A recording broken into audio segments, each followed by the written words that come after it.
After an eventful and frightening start to the first of Bahrain International Circuit's first of the two Grand Prix that it's holding this year, it's going to be an interesting look forward to a completely different prospect for the teams in the Sakhir Grand Prix, notably using the outer circuit.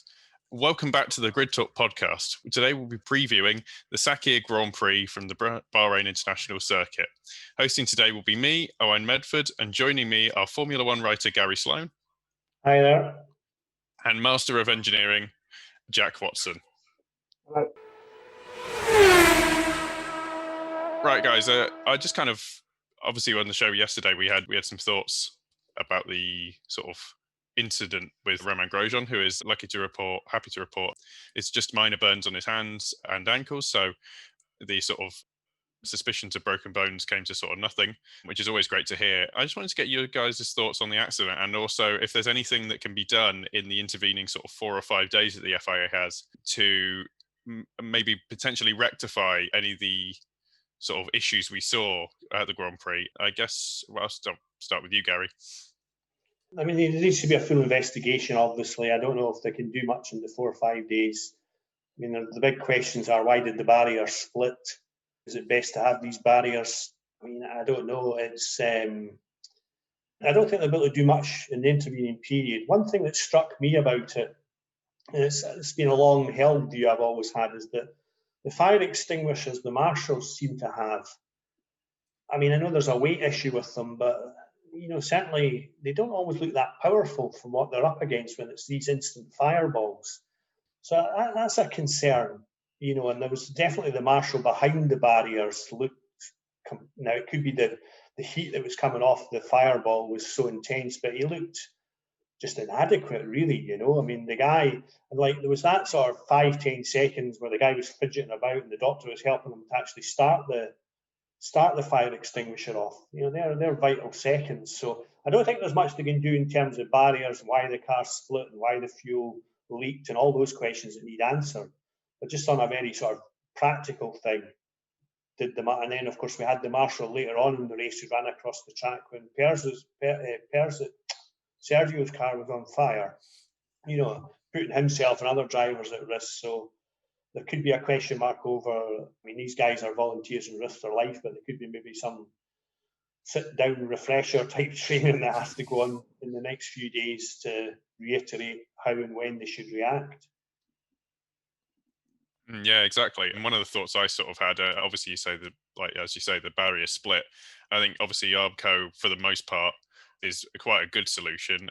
But with the safer barrier, I think that they use in IndyCar and also in other circuits around the world, I think that might have helped. Also, maybe a reprofiling of the right-hand barrier, because obviously it's not meant to be there.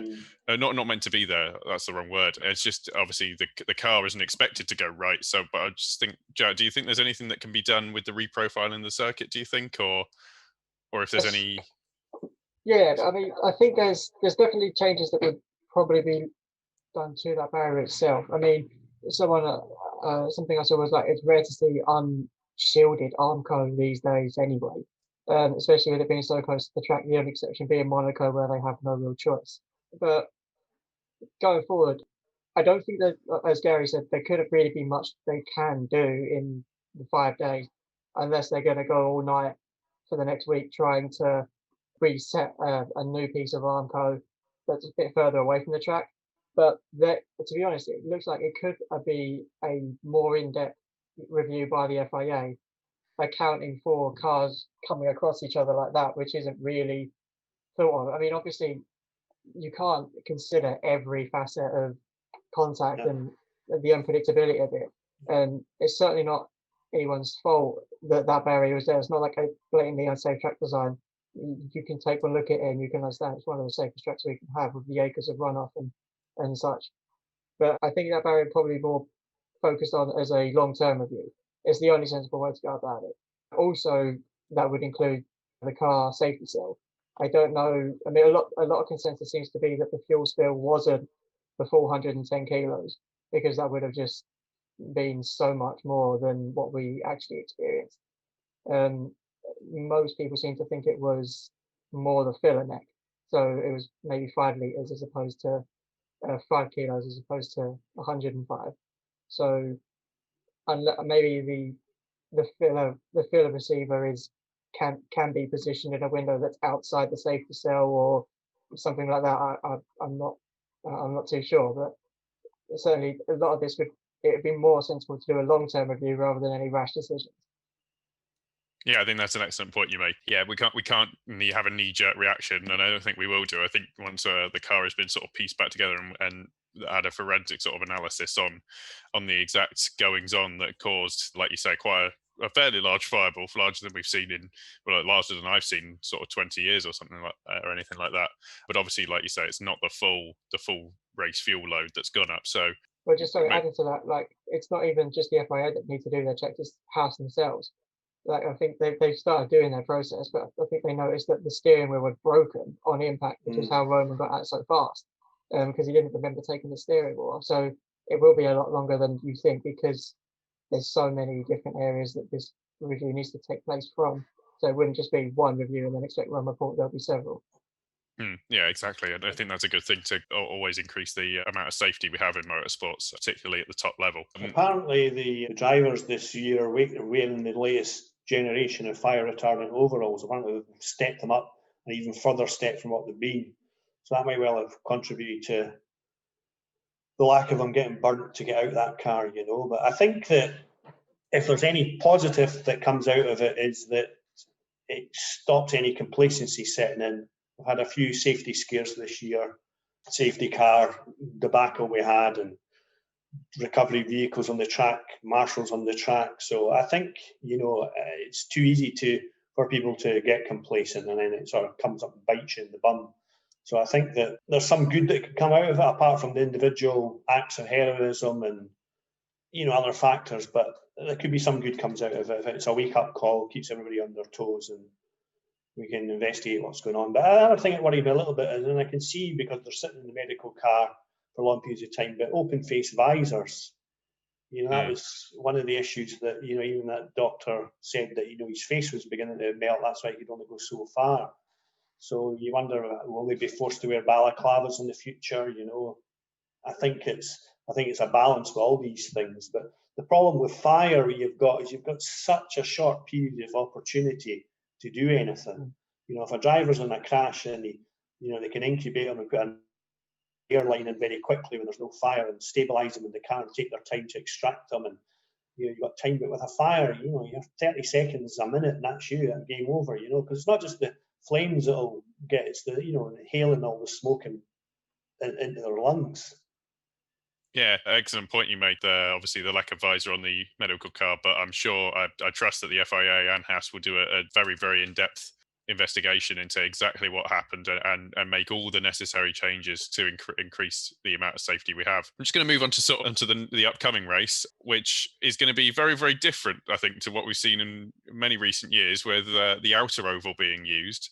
We'll start with Mercedes because it was a fairly good weekend for Mercedes, pretty run of the mill. Jack, what do you think?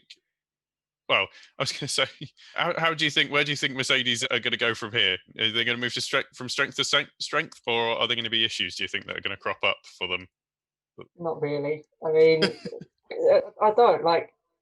It's not exactly like the car's a dog on a high-speed circuit, is it? So, and the only time that we sort of had an experience like that was mismanagement. It wasn't the fault of the car, really, at Monza. So, yeah, I don't see them having any issues. I mean, this track's now character has completely changed in that it's all about digging out of slow corners and then obviously a high speed aero efficiency. So yeah, I mean, with a car like this Mercedes, I don't see any real difference, to be honest. Yeah, it was a stupid question, wasn't it? I'm sorry, I wish I had more to give you, but Yeah, that's the issue with Mercedes this year. They're just too good. Nipping at their heels, or at least trying to be, will potentially be Red Bull, Gary. I have some doubts maybe about the power of the Honda and getting them up there. But after a decent weekend for Verstappen and Albon, what do you think they can do maybe next week? We've always got to count Verstappen, and it doesn't matter what the challenge is put against him. He's a driver that will wring every last bit out of the car, irrespective. So I think he'll have a strong weekend. I never discount him. It's been a wee bit naughty in the press today, with a bit disparaging towards Albon, because rumour has it he definitely doesn't want him as a teammate next season. So he was quick to congratulate him getting his podium, and then he sort of went a bit of a U-turn and started to say, well, when you're 30 seconds behind your teammate, that's not very good. And only because Sergio blew up that he got his podium. And so he's been a wee bit, typical Max, arrogant and stirring things up. But whether he's playing mind games with Albon, I don't know. But Albon's, you'd have to imagine, is a bit fragile, although he had a good weekend, recovered from the crash, and as he put it, he still had to be there to capitalise on getting the third place. So, and he's the man under pressure. I've been saying in the last few grid talks that, my wild card is I'm still to win a race. Still think that, as we've seen with Grosjean, Lady Luck sometimes shines on you. So he needs the racing gods in his favour. Still love to know what's going on in Red Bull. I still think it's a bizarre situation, that there's something behind the scenes that we're not getting told. Yeah, they seem to do things their own way. I find it curious, the suggestion that Verstappen wouldn't want Albon as a teammate, because you're always going to be number one. The team seems to be completely around you. It's almost as if that's a word from Christian Horner, is what I would say to that. We'll move on to another team that's based just around the M25 from Red Bull, which is another team that had a great race just yesterday, is McLaren. Norris and Sainz, 4th and 5th. The McLaren looked fairly speedy in a straight line yesterday. What do you think Norris and Sainz are going to be looking to do? Do you think they can maybe break into the podium, or are they going backwards, maybe with some other teams taking a bit of downforce off, Jack? I reckon they'll be close. I don't know if they will get their podium as such. I think it'll be fairly run-of-the-mill with a Mercedes 1, 2, and a Verstappen Red Bull 3, to be honest. But I certainly reckon they'll probably be at least both of them on touch with best of the rest. They both seem to think that this track is going to produce some insane racing. So we'll have to wait and see on that. I mean, yeah, you're right. The McLaren is pretty fast, and it will probably be able to take advantage of. I'm guessing there will be 3 DRS zones on this track. I'm not too sure if it's been confirmed yet. But yeah, I mean, it seems like it should suit their car fairly well. The one thing I would say, it doesn't just apply to these guys, mind it. It will apply to most of them, is the reliability. Because the first thing that they all jumped to was, yeah, we managed to capitalise today, but Perez's incident could have happened to any one of us, and it still could. We're in the final two races of the season. Haas have made a big comment about they are really low on spares now. They've got enough to sort of redo Chip Grosjean's car, and that's about it. And I'm sure they're not the only ones. So, yeah, that's probably going to be the bigger issue more than anything, the reliability. But in McLaren in isolation, I think they should be strong. Yeah, I'd agree with that, to be honest. It's going to be difficult, especially the sort of late stage of this championship. The team that was sort of mixing up a little bit in more the ways than one, and it caused them issues, were AlphaTauri. So Gasly finishing in 6th, but Kvyat being hit with a 10-second penalty and being hit in 11th. The AlphaTauri, again, they picked up a win in a high-speed circuit. Gary, what do you think they can repeat that sort of performance if with a bit of luck? Yeah, I think so. I think they always seem to pull stuff out of the bag when you don't expect it. And I think, Daniel's got 2 penalty points on his licence from the FIA today after the incident. So he's already talking about he's not sure if he'll even get a reserve driver role with the Red Bull Alpha next year. He's talking about taking a sabbatical. So we know what he's like when he just decides to go for it. He goes for it, as we saw with Stroll. So I think for him, it's just, so what? Let's just go for it. And see, I think Gasly will take a more measured approach. So anything can really happen. But I think they'll do okay. I think they'll capitalise on where they're at, make the best of it. They've not got the same nervousness about them, and so that'll help them. I think they'll just get on and have a good race. Yeah, like you say, it's got kind of all or nothing for Kvyat and Gasly. That measured approach has seen him do well in the past. Someone who doesn't seem to have a measured approach on occasions, it's usually to his benefit though, is Ricciardo and his teammate Ocon. They did fairly well for Renault last right. Do you think? I mean, I personally think it's going to be a bit muted for them. Jack, do you have any sort of? Can you prove me wrong? I'm not too sure really what to do with Renault because. Yeah, they were strong. I'm not too sure if that performance was down to, like, in terms of the car error, or, I mean, is the Renault particularly kind to its tyres? Because we know Bahrain is pretty abrasive on tyres. With this new layer, that will no longer be as big of an issue. the rears will still be a problem, but the front axle, especially with like losing turn 10 and that horrific braking zone, the front end shouldn't be as big of a deal.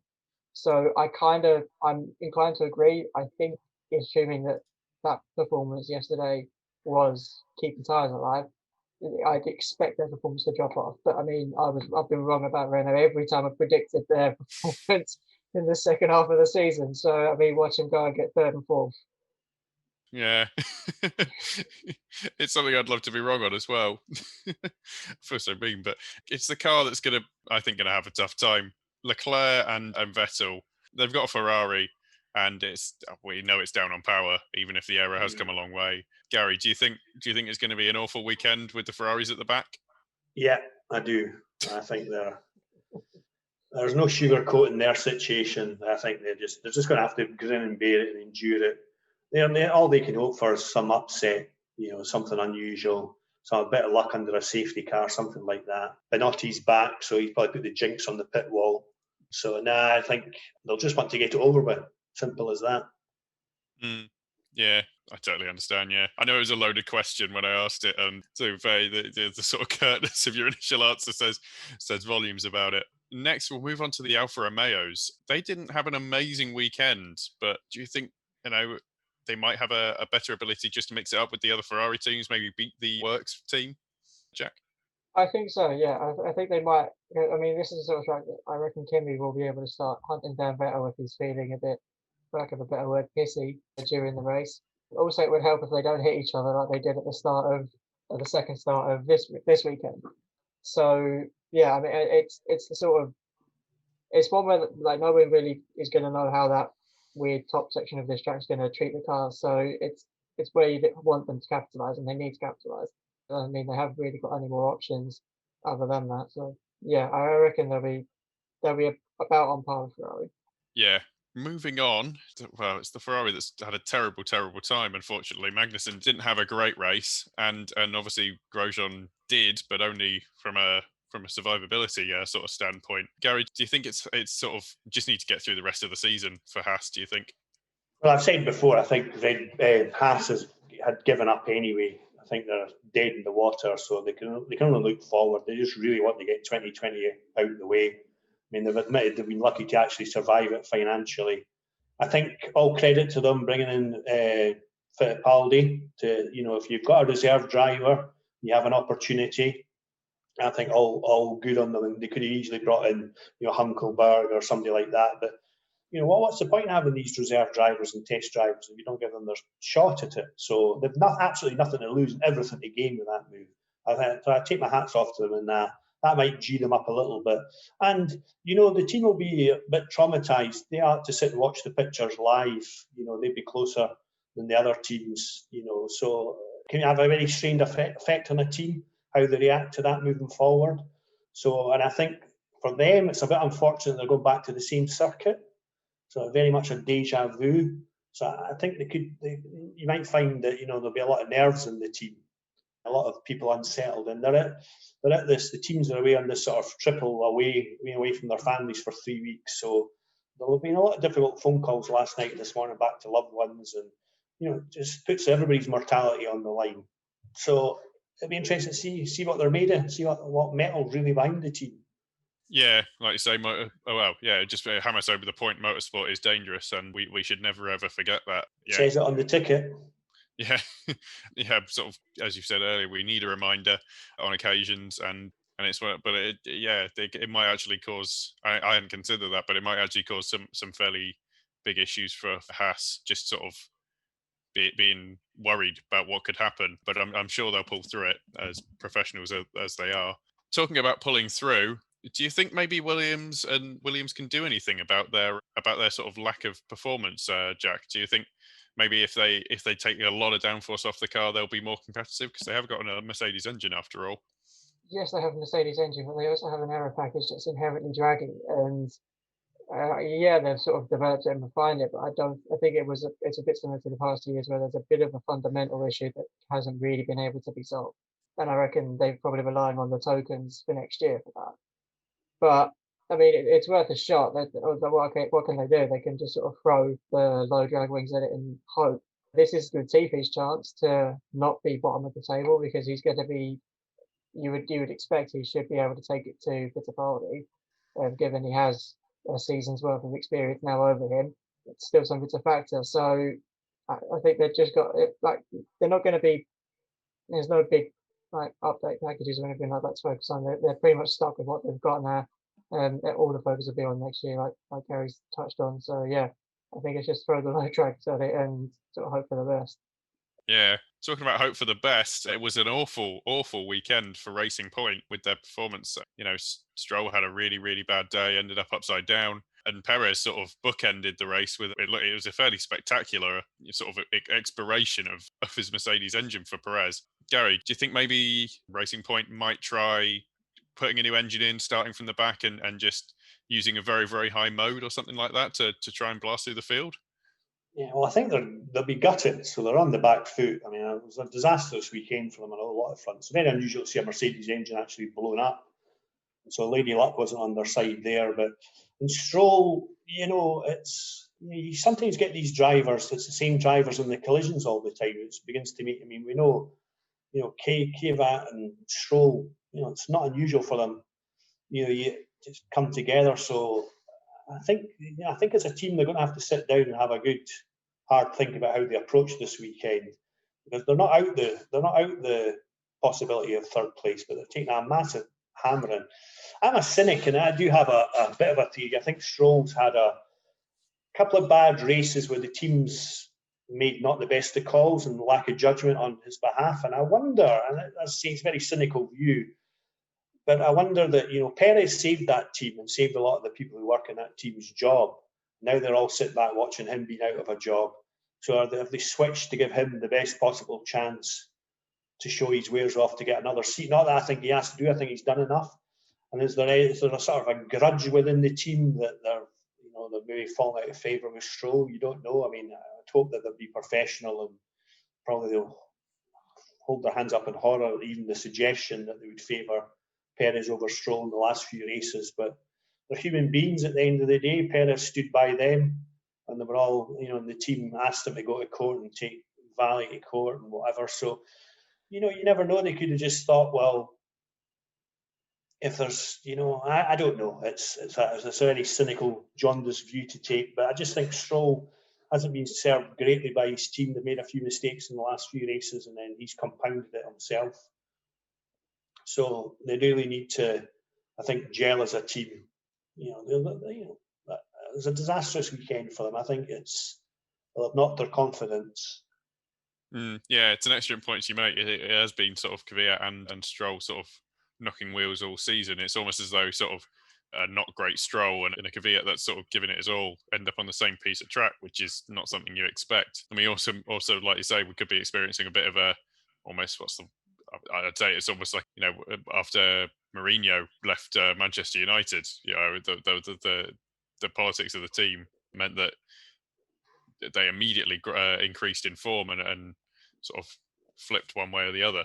So yeah, I'd like you say, I imagine they'd balk at the suggestion they're favouring him. But yeah, I think they'd be horrified at the suggestion, and rightly so. I mean, I don't mean that they deliberately have went out to knock Stroll off his game or deliberately had poor judgments. I just think that if they're looking at where the motivation and the mindset lies within team members, I think Perez will have more of his garage behind him at this stage of the season as a reward and as a put him out on a high.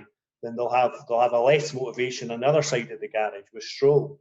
And if Stroll's making his own errors, he's not helped them, you know. And I think they've had a long season as well. I think they're like everybody else, you know. I think they're certainly looking forward now, you know, the promised land of Aston Martin, and see what all that brings to them. Watch this space, as they say. Yeah. All in all, I feel like it's going to stack up to be a fairly exciting Sakhir Grand Prix, something we haven't seen before on a portion of track, you know, layout of track we haven't seen before, and I look forward to it. And now we move on to this week's predictions. So, Jack, we'll start with you. Who do you think is going to make it to the podium next week? Well, as I said earlier on, I think it's going to be Hamilton, Bottas, and Verstappen. I think Bottas has been crushed this season. Unfortunately, I don't think he's got the willpower anymore to be able to beat Hamilton.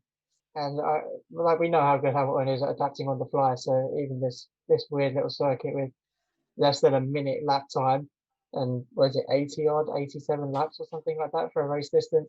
I reckon he's got this. But I think the Merc power will overcome that of the Red Bull because I think they're not as strong on the high speed circuits due to their aero focus. So yeah, that's what I go with.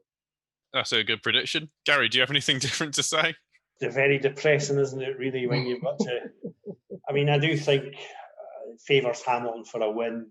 I think Verstappen could split the Mercedes, you have a Verstappen second, Bottas third. Bottas I'd be less confident about anyway. I think that he's on a downward trajectory. So we could get somebody else in third. We could get a nice surprise, maybe another one of the guys on the podium at the end. But definitely Hamilton, Verstappen on the podium. Yeah, for my podium, it's hard to bet against Hamilton. You know, he's driven great all season. I don't think that's going to change anytime soon. I'm going to go for Perez for a second place, though. I'm backing a theory I brought up about a brand new engine turned up to 11, and they might be able to put it very high up there. And I'll go with Ricciardo because I feel like, you know, a lot of long, deep braking zones, he might be able to do it. Garry, do you have a bold prediction for the race? Well, without sounding boring for the nth time, I still think Albon. I still think that, you know, there's something there that'll come good or it'll go bad, one of the two. And so might be a cynic, but try to be an optimist as well. So love to see him, you know, could be his only top podium finish in his Formula One career. So we'll see. That's my bold prediction, Albon. The racing gods fall in his favour. And as he said, he had to be there to capitalise on third, so why would he not be there to capitalise on first? Same thing. Verstappen and Hamilton could easily take themselves out, quite easily. Bottas could have another nightmare, and Albon's just there to pick up the pieces. Simples. Very, that's a good prediction. I like that one. Jack, do you have a bold prediction? I reckon that McLaren's comments are going to come to light. I reckon that we're going to lose 3 of the 4 Renault-powered cars. 2 McLarens and 1 Renault. 2 engine failure. Oh, goodness me. Okay. I'd hate to be the person at Renault who's got to explain that to their bosses. Well, Renault has precedence here after having both their cars die within hundreds of meters of each other last year. Yeah, there is that. Oh, goodness me. I'm going to go for a bold prediction of I'm going to go with Fittipaldi for the podium. I'm doing it. I thought these bold predictions were meant to be attainable. There's bold and there's bold. Okay, it's all good. it's in form for me. I can change it later. I always do. Yeah. We'll so keep an eye on the chat for that one. The inevitable switch. Right. So that was our podcast for this week. If you're listening after the fact, you'll know, unfortunately, we had technical problems with this one, but we broadcast this show live along with qualifying and race analysis on Facebook. So like the Chronicle on Facebook to see the show early. We're now available on Amazon Music, as well as YouTube, Spotify, Google Podcasts, Apple Music, Omni Studio, and Pocket Cast. Just search F1 Grid Talk. We have a large back catalogue of shows of over 75 episodes now, including interviews with Mario Isola, as long as investigation pieces and story pieces on Pirelli, Tiregate, and Senna. We also have a subreddit of F1 Grid Talk, searching F1 Grid Talk. And please put in there any suggestions you have or any suggestions, any comments. We have a Patreon for mics, lights, and better recording equipment for our presenters. And we'll be back on Saturday to analyse Sakhir GP's qualifying. Thank you very much for watching, and goodbye.